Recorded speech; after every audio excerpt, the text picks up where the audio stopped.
This is the third part of the video tutorial Introduction to ChartCo OneOcean. In this video we'll take a closer look at the Routes and Passages module.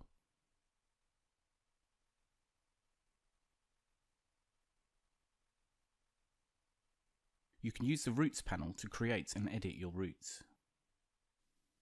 You can create routes either by getting OneOcean to create a route automatically between ports using the Quick Routes feature, create the route manually by drawing it out on the map, or you can import a route from your ECDIS.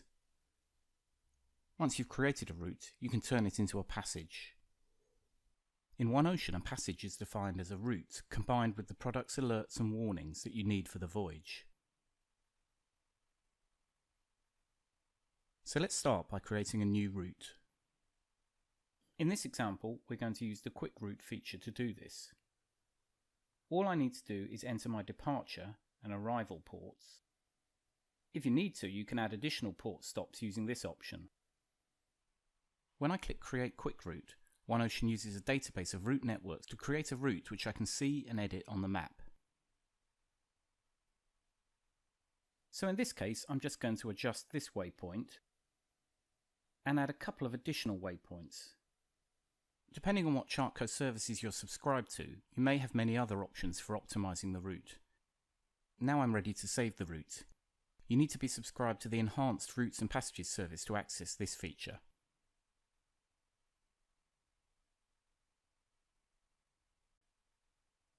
And I can see my new route at the top of the list of saved routes. There are icons here to edit the route again, or export it to my ECDIS.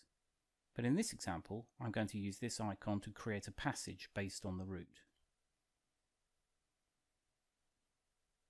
The first thing to add to my passage is an estimated departure and arrival time.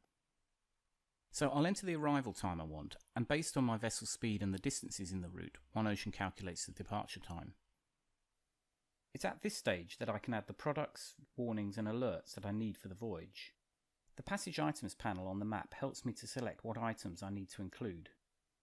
In my setup, I currently have tick box options selected for including ENCs, digital publications, piracy alerts, and nav area warnings. So for example, if I don't want to include piracy alerts with the passage, I can disable this option. These icons allow me to view the different types of item on the map.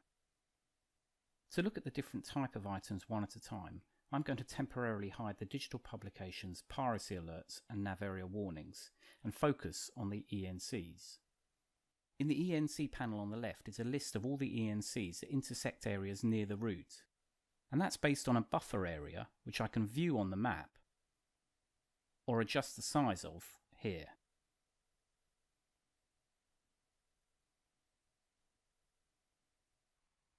You may have noticed that in the list not all the possible ENCs I could use are selected.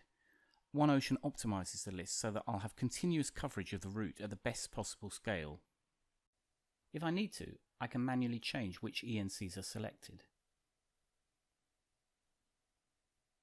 Digital Publications works in a similar way, with the Digital Publications panel that lists and selects all the publications that intersect the route and makes available all the non-georeferenced publications for me to manually select if I need them. Now that I've selected all the products I need to include with the passage, I can place an order for any products that are missing from my outfit. Before I save the passage, I'll take a look at the piracy incidents that have occurred recently near my route. I'm going to view the buffer, and I'll also take a look on the map at the enforced nav area warnings that relate to areas near my route. Now I think I'm ready to save the passage, and I can return to the Routes and Passages main page. And from here I can see my new passage is now listed at the top of the Passages panel.